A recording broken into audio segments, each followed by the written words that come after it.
Hey everybody, it's Bust with Battles with Bust number 78, and today we are doing battle with Lissandra Taliyah Frozen Thralls. And so this deck has kind of an interesting history. This is something that 3 or 4 months ago was at the top of the meta. It was a tier 1 deck. At its very worst, you might call it a tier 1.5 deck, but it was incredibly strong. And then it just fell off the face of the map. The cards didn't change that much.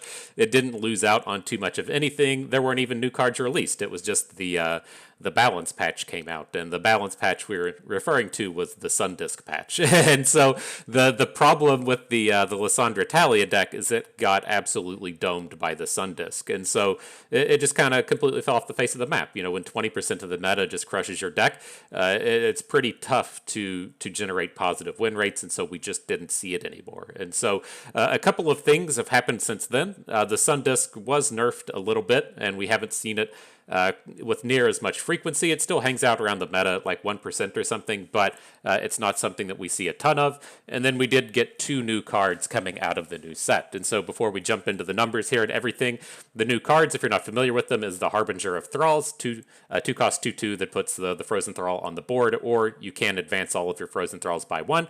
And then there's the Sands of Time, a 6-cost burst that gives all of your opponents -2 attack. And then the Instant Century is the card that lets you take 4 off of a landmark's countdown.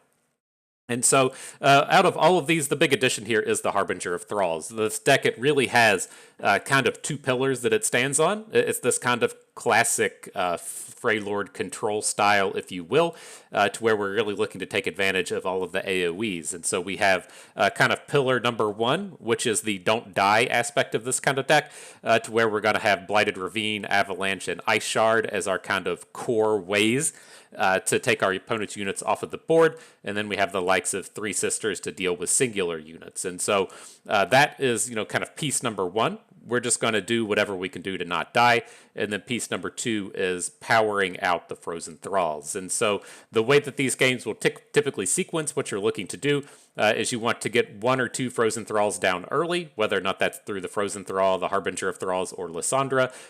Once you have a couple Frozen Thralls down, you want to AoE the board, just blow up whatever your opponent's doing. That's where the Blighted Ravine and the Avalanche and friends come into play. And then once that's been achieved and your opponent's been slowed down just a little bit, then you try to pop off your Frozen Thralls with the various landmark reducers, be that the Clockwork Curator, the Time in a Bottle, generating a Sands of the Time, or the one that's not always seen here in the Draklorn Inquisitor. And so that's the kind of general idea here, right? This is a fairly standard control deck, if you will.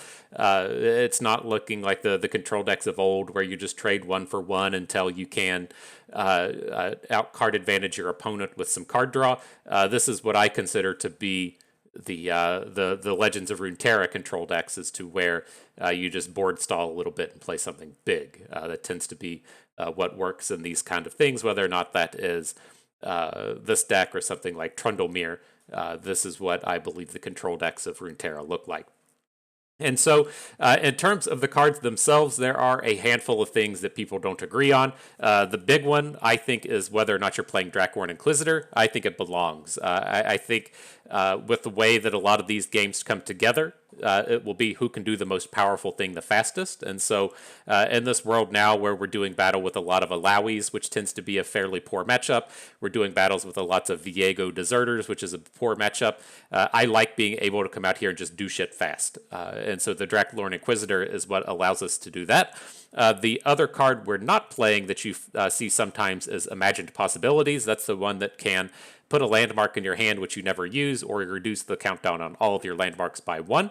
I just don't feel like it has enough punch to it, right? I really like the landmark reduction as quick as we can do it, so we're playing the Inquisitor, the Clockwork Curator, which you always see, but then the full 3 copies of Time in a Bottle. Otherwise, the only other cards I think worth bringing up are, I really like Rite of Negation in this format. I'm very happy with 2 copies. Sands of Time isn't something I feel like is super necessary, but it feels better than playing additional avalanches. And then I don't feel like we need to play things like the Clock Hand. The Clock Hand is the one that generates the 2 copies of Sands of Time, or I'm sorry, 2 copies of Instant Century. I don't feel like doing stuff on turn 7 is really enough punch. I don't feel like it doesn't have enough slam to it, if you know what I'm saying. And so we like to do things a little bit faster. We like to turn this into an aggro deck, if you will, and just get the combo down as quickly as we can. And I don't like having to wait until turn 7 to get that going. And so, with that being that, let's go ahead and jump on in. You know what we have to do before the game start. We do have to go and turn something premium. And where are you at? Where are you at, Harbinger of Thralls? You're our new bro here, ready to generate the premium Frozen Thralls. The easiest way to victory is paying to win and getting the premium Frozen Thralls. And so, I'm on board. I'm ready to go. Our deck is ready. Our premiumness is set. Where are you at, worst deck in Expedition? Let's get started. Expedition's all gone now, but man, Taliyah, Lissandra were both like fighting for being the worst decks in Expedition, the worst champions in Expedition. You could get stuff going with Taliyah, but man, Lissandra was an actual turd. And so it was a little bit of struggle for her. Her decks were just never any good.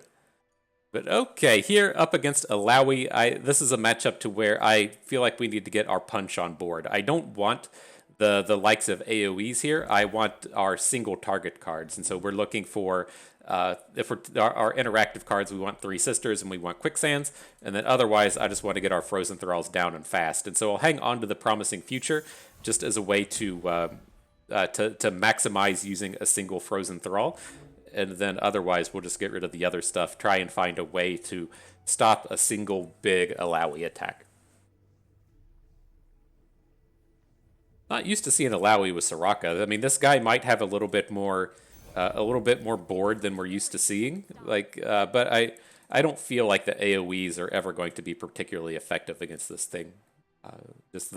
Not even as like a matter of the heal. It's just a matter of their unit selection. I think the heal here comes from them like blocking our attacks, and it's never something that we're just going to be like, shit, yeah, I just AoE'd you.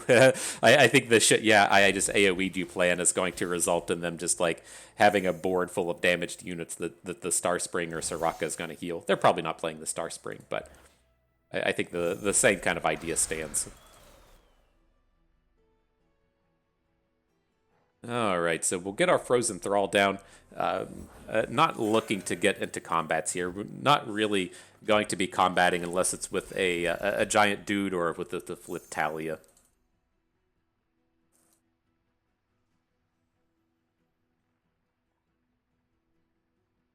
See what he does. I feel like we can oh, we're just going to pass? Okay. I'm good with just overbanking one. It's like I think I was like kind of interested in playing the Frozen Thrall in the previous turn, but now we just get to kind of continue on with our normal things. Getting the Promising Future on the Thrall's good. We can copy the Thrall with Taliyah. That's great. We just need to find some countdowns. Don't think we need to drop the Tavern Keeper just yet. Let's hang on to our ability to Rite of Negation. And if he's just coming in for 4 damage next turn, it's not that big of a deal. A little bit more of a avalancheable board, but I think we're still okay. Taking 5 from the Tentacle on it open's not a big deal. There's the Alawi. A bit of a problem. We don't have any of the good answers to stopping her. At least he's not going to flip. At least as far as the board stands, it's only going to be a 6 hit from the Tentacle, a 7 hit from Alawi. Keep your eyes on the horizon and your feet on the ground.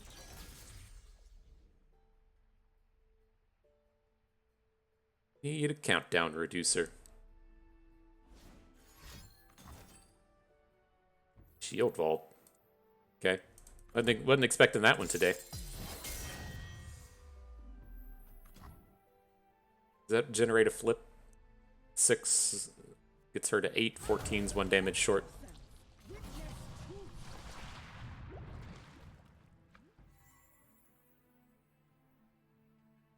Pretty tempted to just put the damage on Alawi. I'm just like, we have the 4 damage of AoE in our hand, but he's going to be playing heal to where it doesn't quite get the job done. I think we just want to prevent as much damage as we can through this Tentacle. Gives us one more than blocking a Lowy.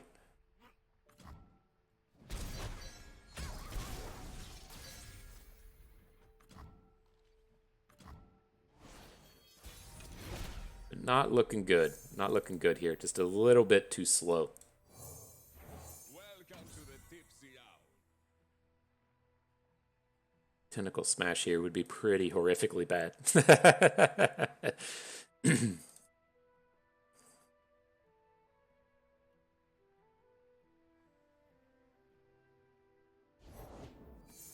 Sure. It's odd seeing people play Star Spring in this deck. Like, I can't imagine you ever win a game with the Star Spring. Like, I guess one way to kind of consider it is if you have a flipped Alawi, and she puts a big heal on herself, you can pop off the Star Spring, but I can't remember the last time I lost a game with a flipped Alawi. It just doesn't, this like heal package just doesn't seem to be doing it.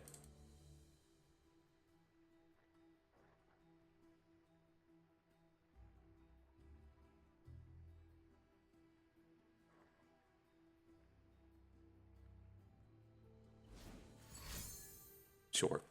I feel better when you feel better. All right, so we need like a Three Sisters would be a good draw. He's probably going to open on us, but at least getting the Flash Freeze would be good. Time in a Bottle's okay. We'll at least get some Frozen Thralls down next turn. We might, if we predict into another landmark card, there's a decent chance we can kill next turn with 4 Frozen Thralls. But let's not count our eggs before they hatch. I don't know if we're going to be able to even get that far. Round 'em up.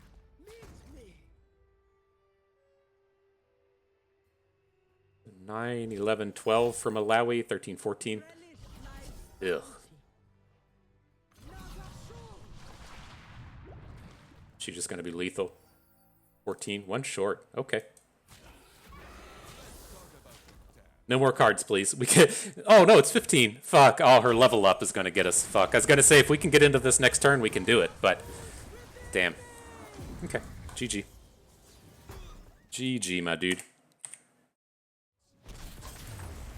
I meant to say any losses we suffer today, any misplays we make, because I donated blood yesterday, and so I'm short. I don't think it takes away your brain cells. I think it's just your blood cells, but. You know, with that decreased oxygen we're getting or whatever, it's it's affecting my play. And I'm fairly salty about it. I'm salty about what happened. And so they always have some kind of like giveaway. Like they give you something to bring them in, you know. I've gotten like tickets to the Royals for going and getting and donating blood and stuff. You can get some pretty nice swag on the blood donation tour. And so on this one, Taliyah, that's weird. I'm just gonna hard mulligan for landmarks. So for this one, they were supposed to give you a free T-shirt, and now it doesn't sound like much, but once you get to like my boomer age, you'll go through like the stages of like where did my clothes go, right? So it's like you're in high school, and you know, your mom buys all your clothes, and so they're just always there. And then you get to college, and you have to buy some new clothes, like between like college and the next year, since you have to get stuff that's appropriate for the workplace. And you know, you'll pick up some free T-shirts and stuff. You'll go run in that 5K, and you'll get a free T-shirt and stuff. But once you kind of like get out of college and you've worked professionally for a few years, your clothing just stops. Like you. you don't know what happened to it. You don't know where it's all gone. You just know that you used to have clothes, and now you just have like all these old T-shirts with like holes in them and stuff. And so like long story short, where this is going is you're really kind of counting on the things like this blood drop to give you the fresh T-shirts, just so you have something new to wear every once in a while. And they didn't pass them out. That was odd. Like, you know, it wasn't odd. It was like they had this giant fucking stack of T-shirts, and they had like 8 staff there for the 2 people donating blood, but they didn't deliver on that promise. They didn't actually pass out the swag, and I was a little upset. You know, I'm too antisocial to go and be like, hey, where's my free T-shirt? Here, I donated. I did the double donate. I should get 2 T-shirts. And they didn't bring it to me that way, and so it was a little unfortunate. You know, I'm just stuck without any new T-shirts now. I did all the blood donation. They didn't come through. It's a little sad. Hopefully we make it. Hopefully I make it through it to another day. But you know, you got to give me the T-shirt when I deserve it. But all right, what are we doing here? We're getting like fairly close to popping off. We do have the Draklorn Inquisitor to really get things going. This doesn't feel like the turn where I really want to drop the Inquisitor, though. I don't think he's going to get Jin involved. Like, I think we can probably pretty safely just attack with Taliyah. He'll take the 2. It does help to get some of this incidental damage in for the big hits here at the end. And then I'm going to look to just play another Blighted Ravine, and then next turn we'll do a Taliyah plus Promising Future, and then we can bring the Inquisitors down after that.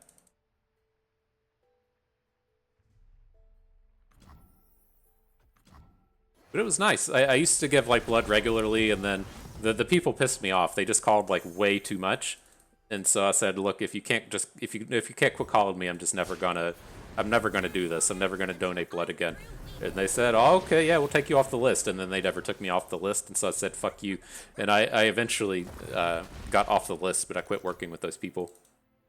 And then, oh shit, I was in story mode and expecting stuff. I meant to play the Promising Future. If he passes, this is actually pretty terrible for us.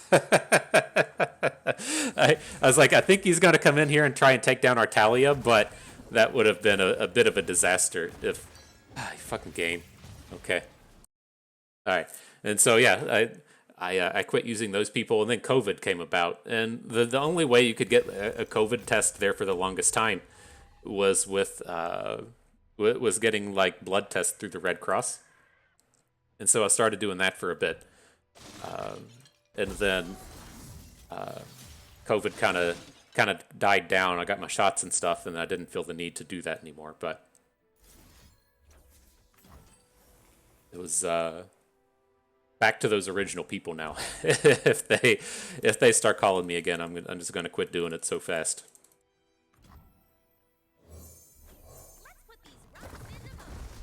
All right, Taliyah, let's get you flipped.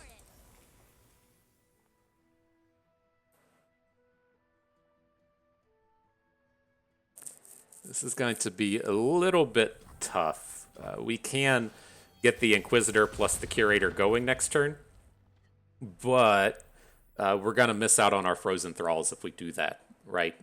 If we put down the Inquisitor, he's going to generate one. The Clockwork Curator is going to put the additional one down, but I don't feel like we have any way around this. And so we're going to lose out on one. That's okay. We need to be just getting on board here. Now, this attack with Taliyah, if it gets a trade, I think that's actually pretty positive. And so let's get the Inquisitor down. We'll try to make a Taliyah attack. And we just kind of want her to die. And so it sounds a little counterintuitive, but man, it's lame. What we do is so much bigger than us both. All right. Well, we have to get the 1 on board. So the Inquisitor will get this one going. We should be able to attack with the Curator and maybe have something happen here. Kill it, please. Kill it. Thank you. Appreciate it. What's this? Oh, I just noticed this up at the top. Look at this. Come on, Riot. Get your shit together on his nameplate. Sprite name equals Jen. Come on. You're better than that, Riot. You're better than that. Sprite name equals Jen. Please. What is this? Amateur hour?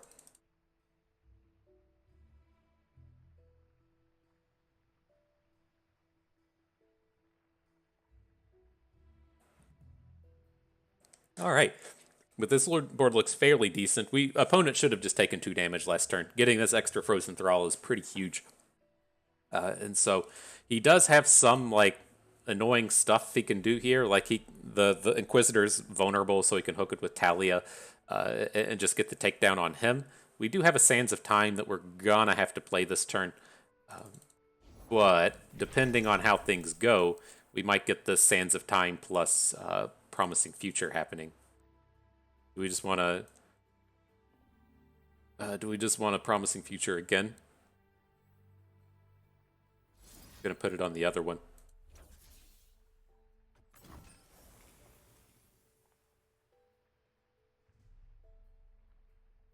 We should be pretty safe here with the Sands of Time.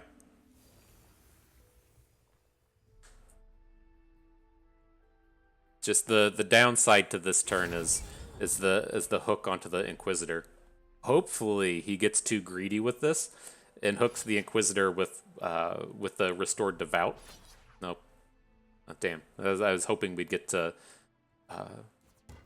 just activate the Frozen Thrall without playing the Sands of Time.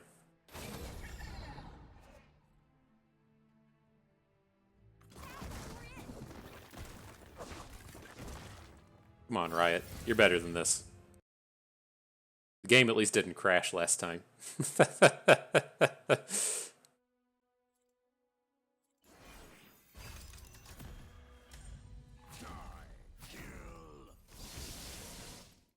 Alright, so game says we're about to take 7. That's not so bad. We should be able to get an open kill next turn. He can have stuff, like, if he has the room for quicksands in this deck, then fine, but it seems like he should be fairly far away from that.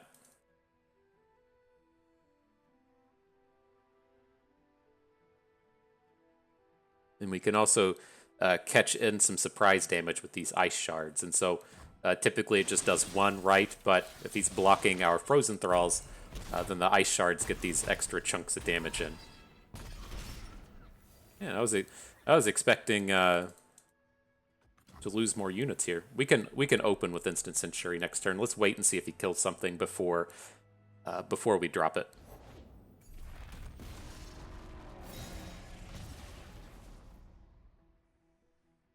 A lot of flashies happening here. Does this kill our dude? No. I think I'd feel a little safer if he was dead. But okay.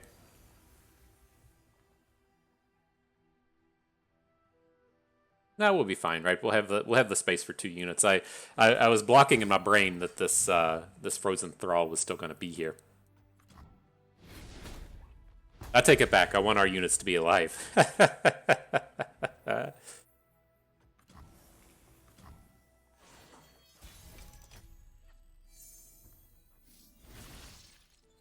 Advance. You. Squad. Get in there. Get in there, squad. Alright, dude, enjoy. Let's see how he gets a shutdown on this. So far, so good.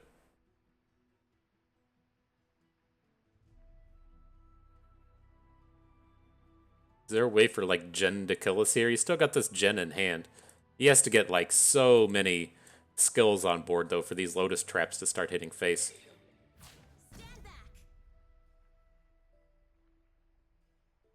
But right, here's where the extra damage from these ice shards gets to come in. It technically just does 1 to him, but it's getting this additional 3 damage in with these overwhelms. Fucking quicksand. Alright.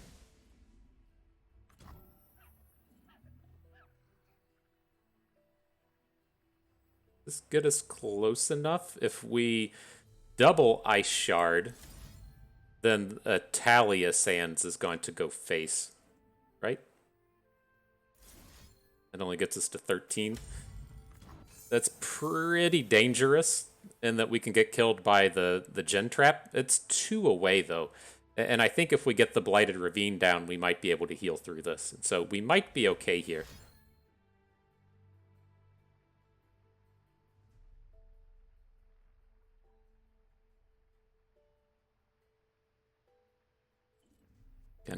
Kind of regretting the promising future not giving us the additional unit. I wouldn't want to be in your shoes either. Ugh, fuck. Okay. Sometimes you have it all. We're in like an okay-ish space, but that's definitely much worse. You lose our Thralls, takes down his Taliyah. Sure. He's got this big Jhin in hand, though. Jhin sends 4 to face, right, whenever he attacks. Quicksand may buy us some time, but... Oh,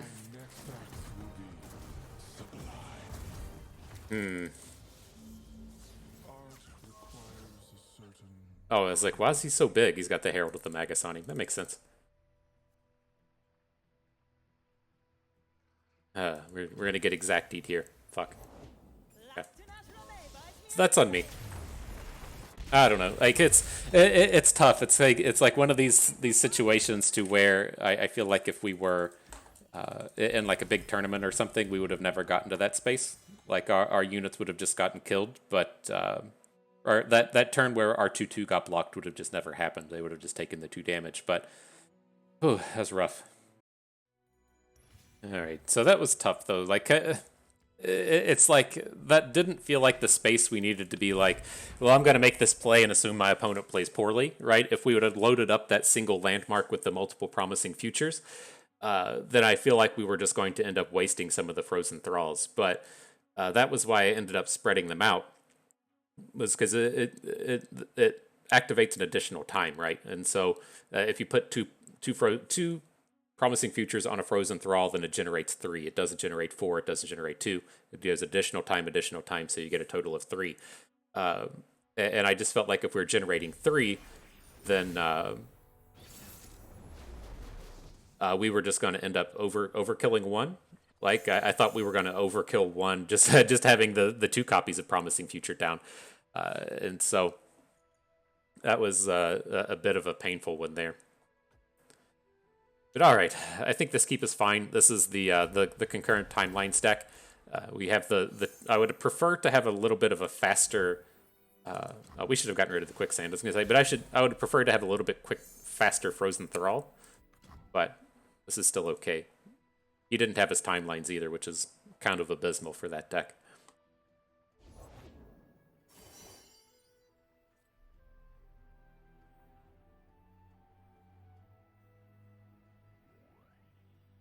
Man, I tried to get some concurrent timelines together with Jhin. It didn't work. It didn't work. It seems like something should be there, right? Playing with all of these play abilities and then having Jhin to, or having the concurrent timelines to turn them into like actual units. But I couldn't get it to go. It was like the units were all so bad that it just never really worked out.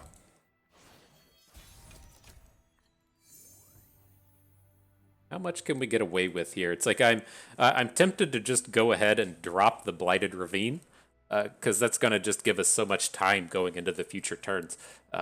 Ideally, though, we'll start getting our Draklorn Inquisitor down next turn, and so I feel like I definitely don't want to play Harbinger of Thralls.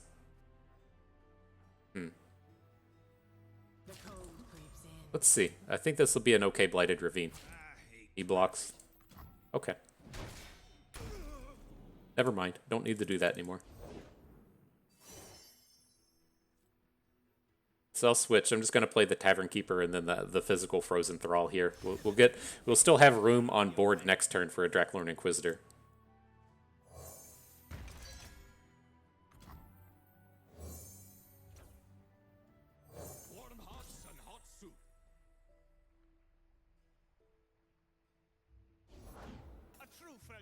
Sure. These cards are all so unimpressive when he doesn't have the concurrent timelines on board. Like, don't get me wrong, Pharaoh's Fancier is good, but he's just not doing anything with these things. You cannot fight the cold. Okay. Come, my warrior. Show me your worth. I live and die for you alone, my lady.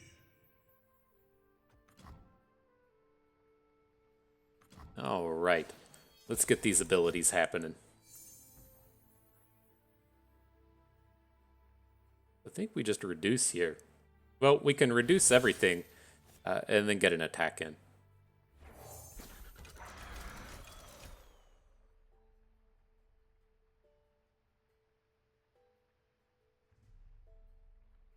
They shouldn't. Well, they can have removal for the Inquisitor, but it has to either be a Thermogenic Beam, which I don't think they play, or a Three Sisters, which seems horrible here. And so I think we should be okay with this turn. I'm gonna get the Harbinger and the Lissandra attack in. I don't really want to attack with the Inquisitor. That's where you start to get in the space to where he just kind of gets killed by cards that you don't want him to die to. So let's just overwrite. I think this is fine. Advance a landmark, the 6 down to 4, and end of turn we'll get the 2 Frozen Thralls. The following turn we'll get the 3rd one. This is fine.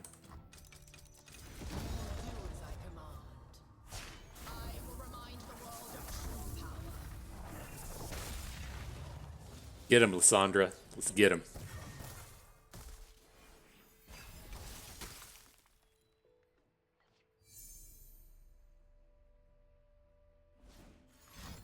There's the timelines. Had to wait until turn 7. That's not ideal. It's not ideal. I'm sorry, my dude.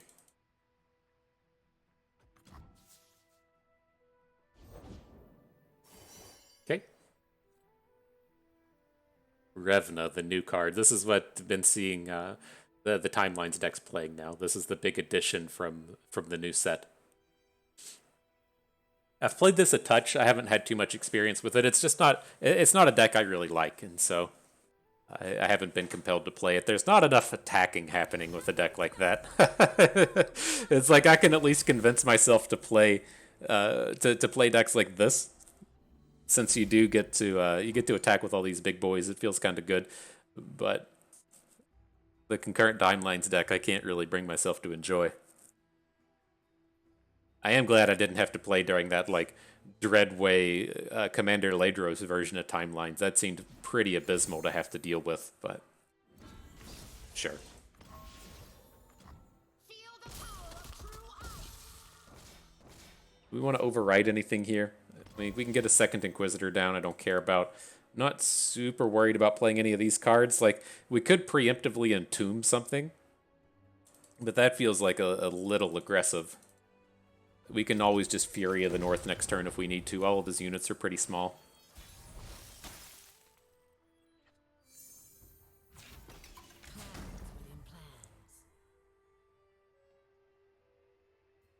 Rip him, dude. It's okay to cry. If it's a fight they want, He's got something. Could be some flash freezes coming in.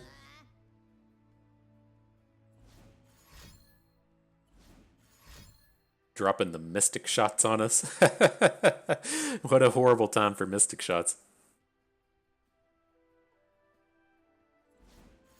He's got all the cards. Jeez, dude. Troll Chant. Okay, Wallop.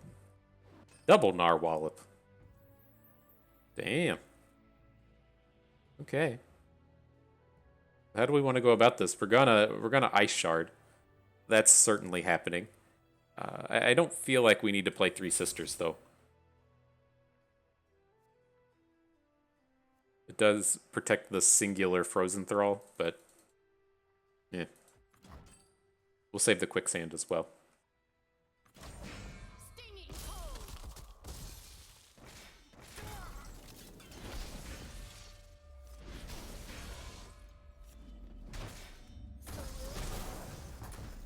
Alright, not bad. I guess he can still, like, be in the game. That's gonna involve, like, dropping Trundle next turn. I think if he doesn't have Trundle, then he's gonna be suffering.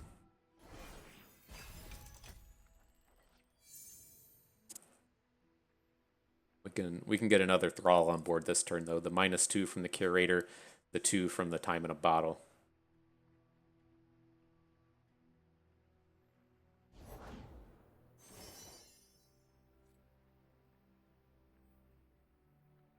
Alright, no protective measures against this. We're going to lose the Inquisitor. That's okay.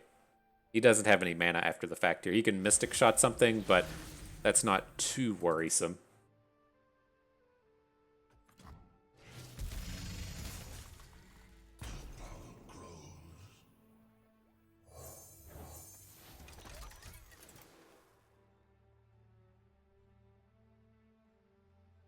This is another space. I think we want to entomb this Leviathan. So whether or not he attacks, he probably shouldn't be attacking with this. It seems like trading with this is going to feel pretty bad, but... Okay. He's out of the manas now.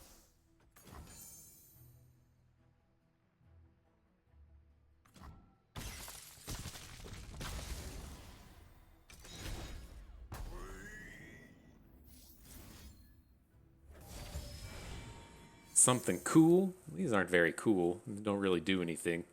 I don't particularly want to draw any of this next turn. I'm just going to go ahead and skip.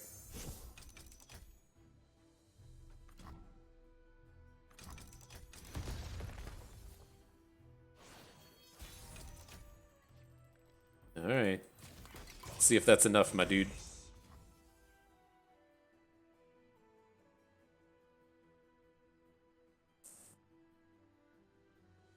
Feels scary. He's thinking about it again.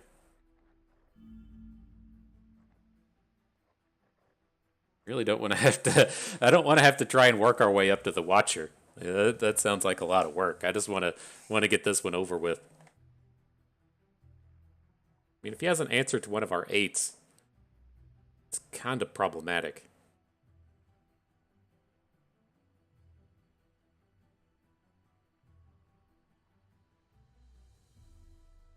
I wonder if it is ever better to just protect that... protect the dude with the 3 sisters to give it the 4 health so it doesn't die to the beam. Leave the Leviathan on board, and then expect him to trade the Leviathan away. So we still have, like, the extra guy. But then he should be losing his thing in combat. Because, like, the kind of downside to that now is if he has a way to stop us on this turn, when it rolls into the next turn, he's of course going to have the Leviathan on board. And so... it's tough. Things feel a little safer when they just have a completely empty board. I can't remember their entire removal suite. I think that they probably just play 3 sisters. But interesting. All right, same deal with the Jarvan version of Alawi. Now, compared to the previous one, this one does play some of the challengers, and so we can get some usage out of this AoE package, but I don't really want to hang on to the whole thing. And so we're definitely hanging on to Frozen Thrall. I think we can get rid of the Ice Shard, and then probably get rid of the Blighted Ravine. It is tough, though. You can drop off the Avalanche just a little bit earlier. You can play it on turn 3. Not exactly sure which of those we want here.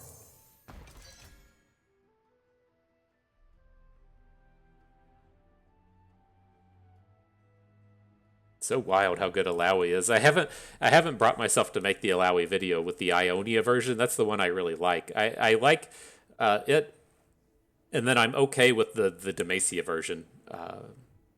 It's just like I want some kind of rally in there. And then adding in strikes with Alawi is nice as well. Getting most of these decks play Cataclysm, since you can Cataclysm with Overwhelm and deal damage to the opponent's face. Whatever you're doing to get that multiple attacks in is fine. You don't have to play the Rally if you're playing Cataclysm kind of cards. And so, powerful stuff. Let's see if opponents even here. Maybe they said, "Oh shit, I'm playing against FTP Bus. I can't take an L in front of all my friends," and so...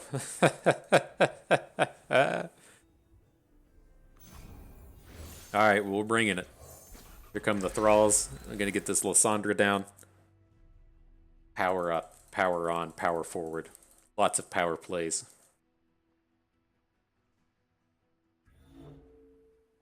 Alright, I think he dropped his phone in the toilet.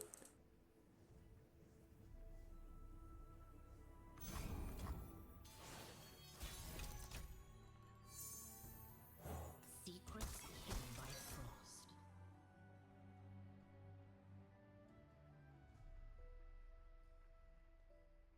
All right, man. I watched all kinds of interesting television yesterday. I know that's what everyone's here to hear about, the television things. I watched, there's a very good George Carlin documentary on HBO. I've been pretty familiar with his work. I've always really enjoyed stand-up comedy, and so he's someone... I was familiar with a lot of his newer work. If you're kind of familiar with the angry old man George Carlin, That's all I'd really been exposed to. And so it was kind of interesting. Like I had no idea that he was a kind of like a old timey Bob Hope kind of variety show guy there for a long time, and I didn't realize all the various transitional periods he went through. But the thing that was wild to me is once he kind of hit his final form, angry old man mode.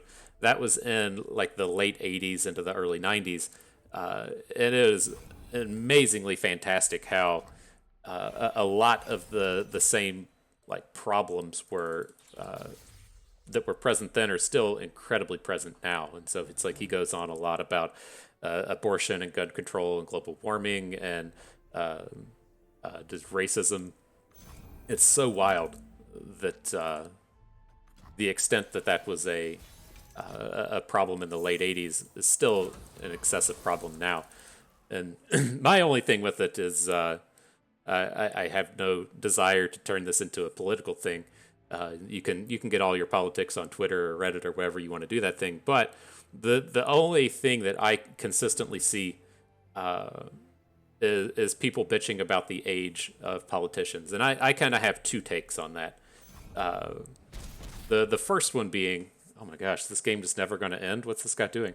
The first one being, it's the politicians that you see are reflective of the people that go and vote.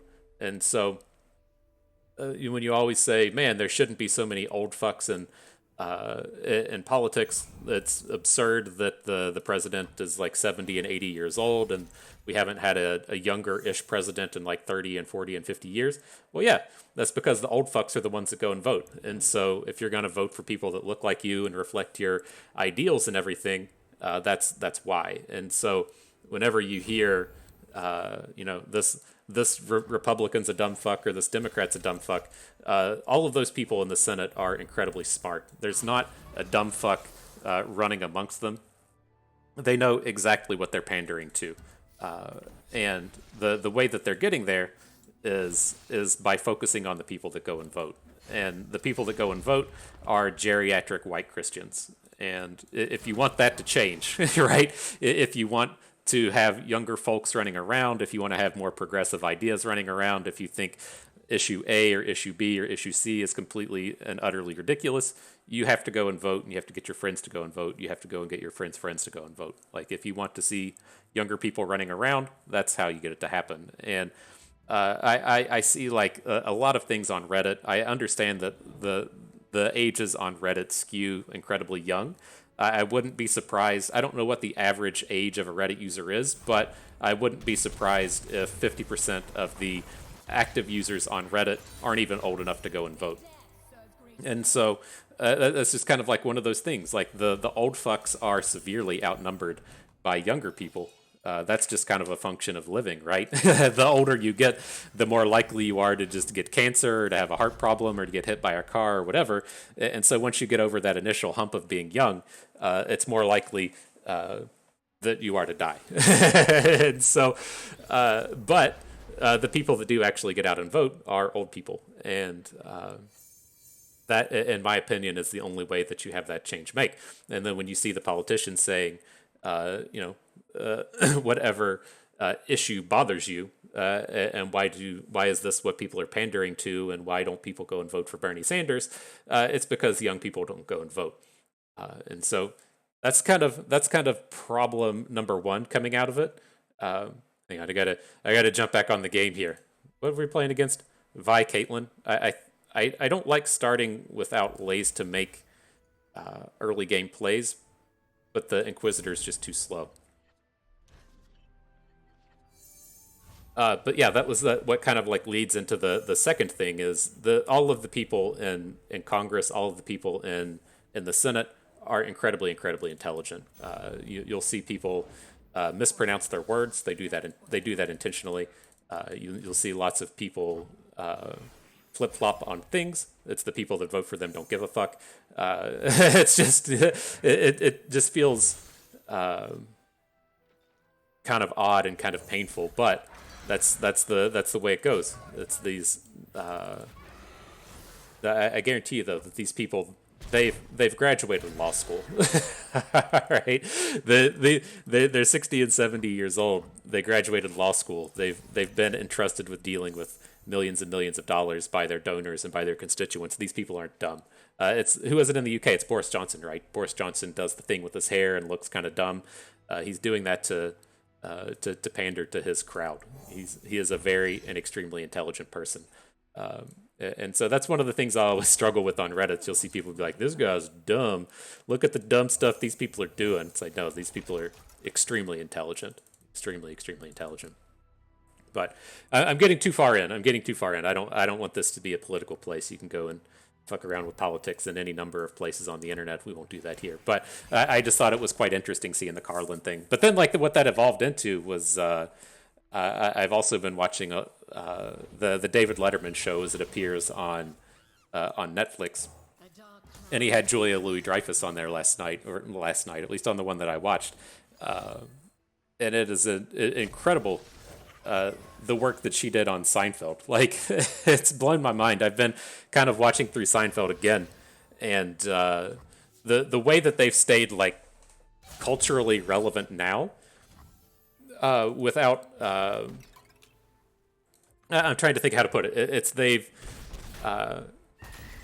stayed like they didn't do the thing to where they're just talking about something current, right? You're making a comedy show. You're watching The Big Bang Theory. They're talking about Game of Thrones. It loses a bit of its touch as time goes on, but it's like all of the topics that they touch on Seinfeld. They didn't do it poorly. Like, they didn't land in poor taste to where the comedy doesn't hold up. And then it's still extremely culturally relevant. It's wild. It's wild seeing that stuff. I still need to watch her newer material. The New Adventures of Old Christine wasn't really my thing, but I need to go back and give Veep more of a shot. All right, I gotta quit talking about TV shows and stuff, though. We're getting back to the games here. This quicksand should be good, and then ideally we'll be able to get a kill with Frozen Thralls next turn. And so I don't want this Vi to flip. I don't care about losing Lissandra, but I do care about Vi flipping on the next turn. Maybe we actually just let this happen. It's not that scary. We've got our Draklorn. We only have the one countdown card, though. We'll only be getting to attack with 2 of them next turn.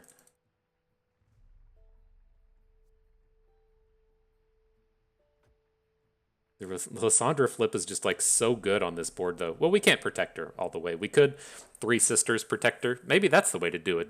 I'd rather have 3 Sisters next turn, though. All right.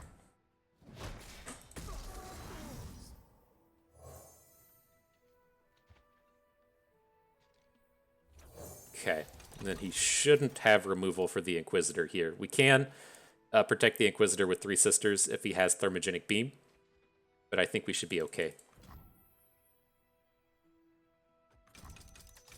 All right.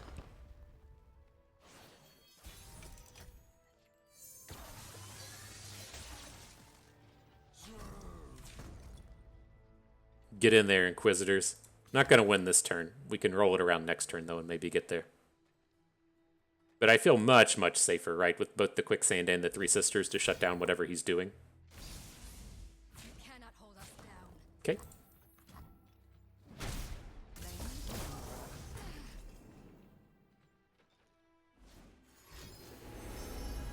Uh-oh. Is this the triple invoke? Is that what he's bringing on us today? I haven't seen that one yet. It's one of those cards where it's like, it's good. This is an extremely good card. I just don't know if the meta is in a place to where it can shine. Maybe he's making use of the trifecta here.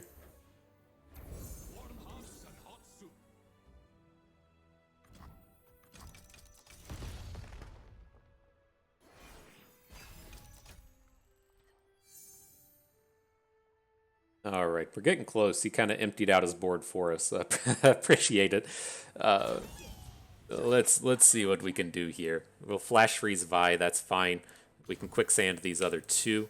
Would we rather quicksand or would we rather ice shard? I'd rather just ice shard. We can follow up with a quicksand if we need to.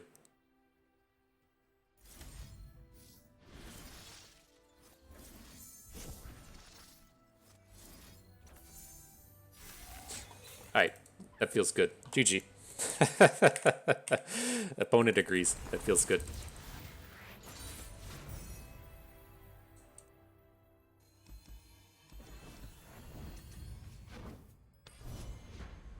Alright, moving right along.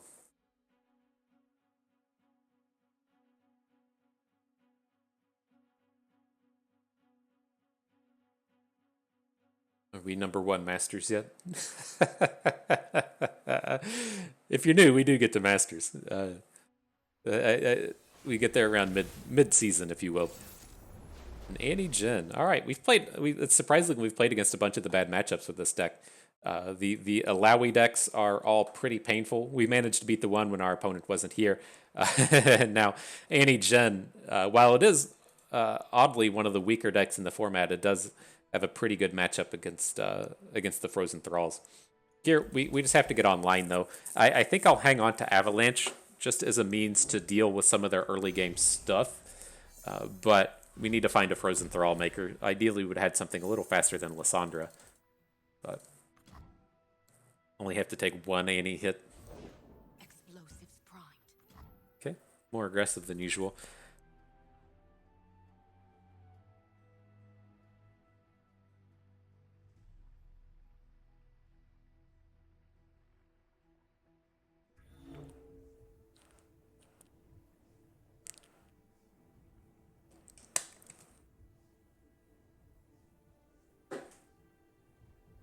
Pineapple Express. Man, I was worried yesterday after I gave blood.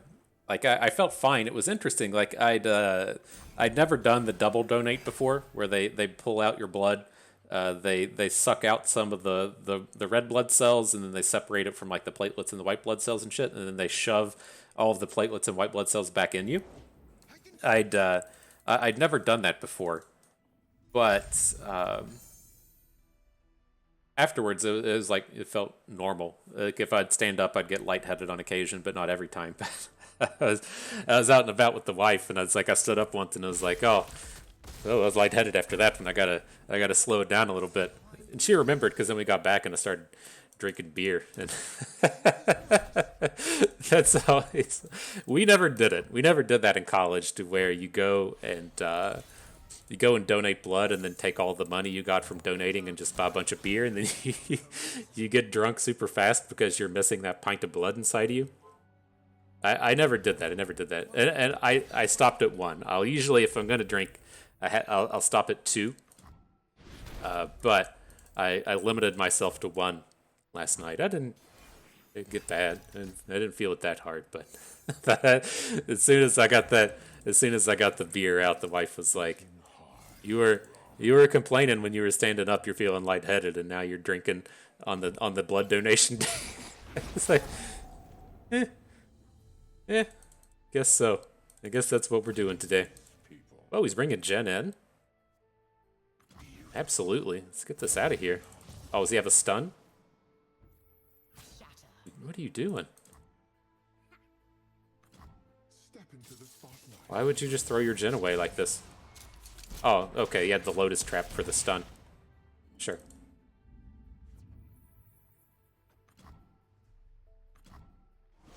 Okay. We'll attack with Lissandra, then we'll follow up with the Draklorn. I don't think he ever blocks and trades away his Gen here, and I don't want the Draklorn having damage on him. If he gets hit with the Disintegrate, if he gets hit with a Ravenous Flock, if he gets hit with a Scorched Earth, it all feels pretty terrible. I want to get our landmarks rolling, and we're pretty close to just doubling up with the Promising Future. Gotta get lots of value out of this one. Sure.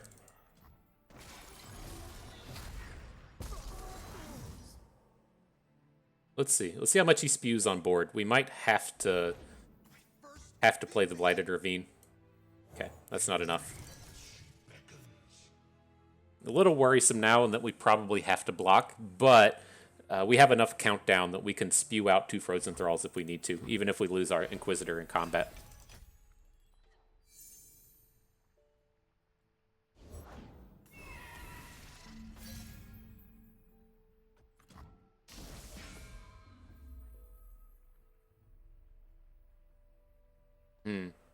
Do we ever get the opportunity we can potentially curator, and then time in a bottle to drop the other landmark down. Let's see. I think he's probably going to attack, but if he does play another unit, then we have the opportunity to get the Thrall down.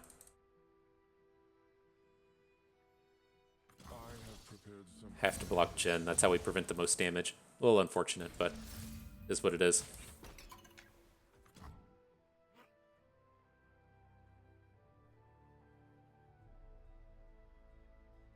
Now the new question is, do we want to Blighted Ravine here? We have to give up on the Promising Future if we want to Blighted Ravine this turn. But then we do get double Thralls down.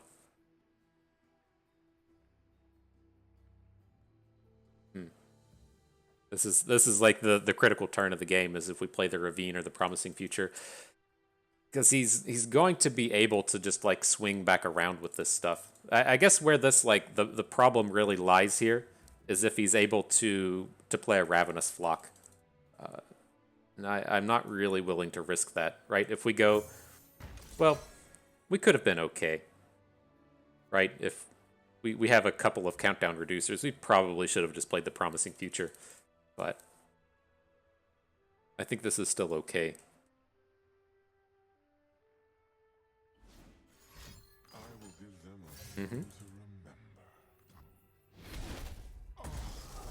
We still have time to do this, though, right? We can Promising Future and then play the Curator to get the Frozen Thrall, both Frozen Thralls on board.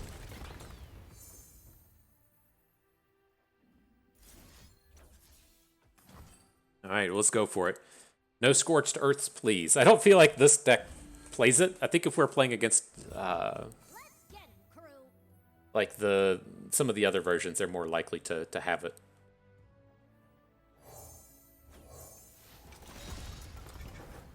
No, it's like I would really like to just have a Blighted Ravine on board. Oh, jeez. Okay. He's got to block one, but he's going to block with the Sunhawk, still get to use his other things. Fuck. Yeah. It seems like just so slow to take the other angle, though.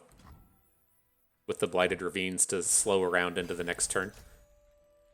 We might get a shot, though. We can gain a ton here. He only had one card before this turn as well. So, alright. Maybe we did it. Maybe we did it. Gain 4 is huge. He can't decimate us out now. And then we'll get to gain another 4 after this, and he'll die to the Ravine next turn. Got him. Nice. Ripperino, my dude.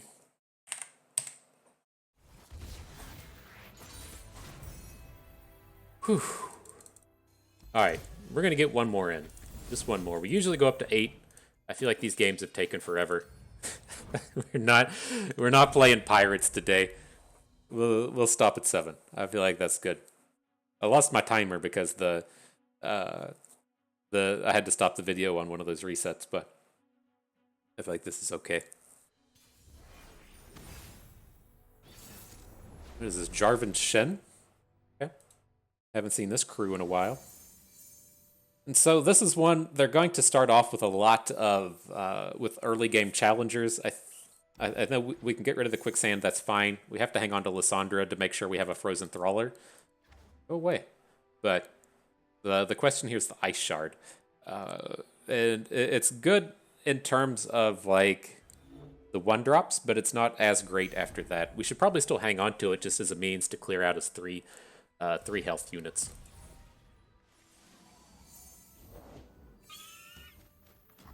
There's a 1-healther.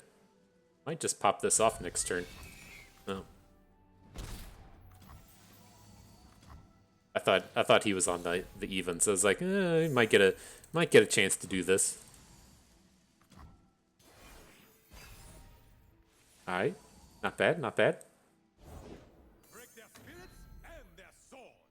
A dark cloud looms on the horizon. For decent life, hardly fair.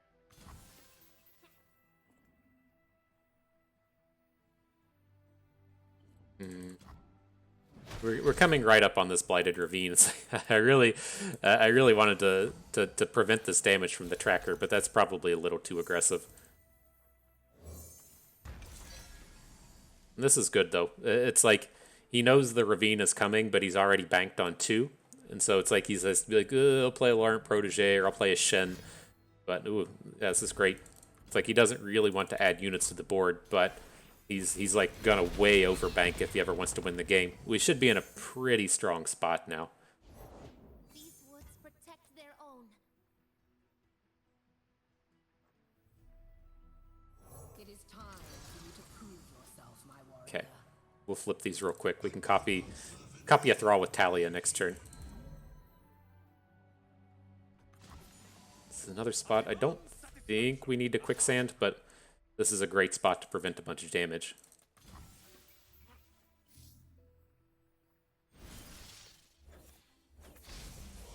Alright.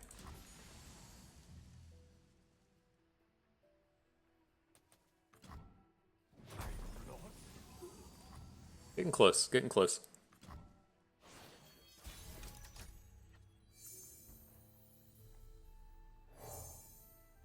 If I stumble, I have the earth to catch me.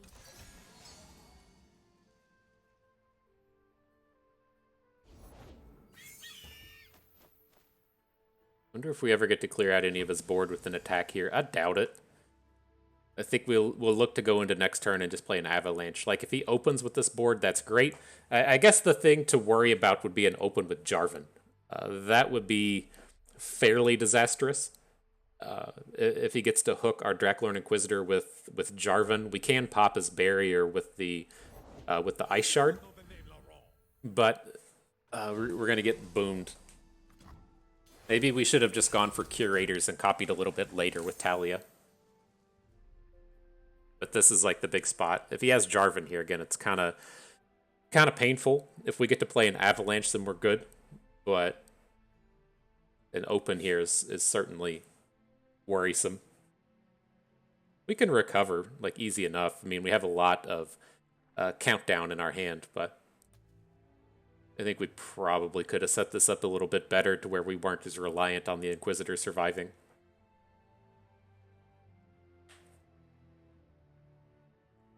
Man, as I play this, I wonder how this would have held up in Expedition. If you'd be able, like the Harbinger of Thralls is common. If you'd be able to put together these decks with like 3 and 4 and 5 Harbingers in it, if that would have been enough. Like the problem with an Expedition was that the card Frozen Thrall itself is so bad, and Draculorn Inquisitor was epic, and so you had to be in Lissandra plus Shurima so that you could pick up the countdown stuff. There was like a Lissandra plus Targon setting that was just abysmally terrible. But I'm curious what the addition of the Harbinger of Thralls would have done. All right, this feels pretty good now. He doesn't have Jarvan, and so we should be reasonably safe.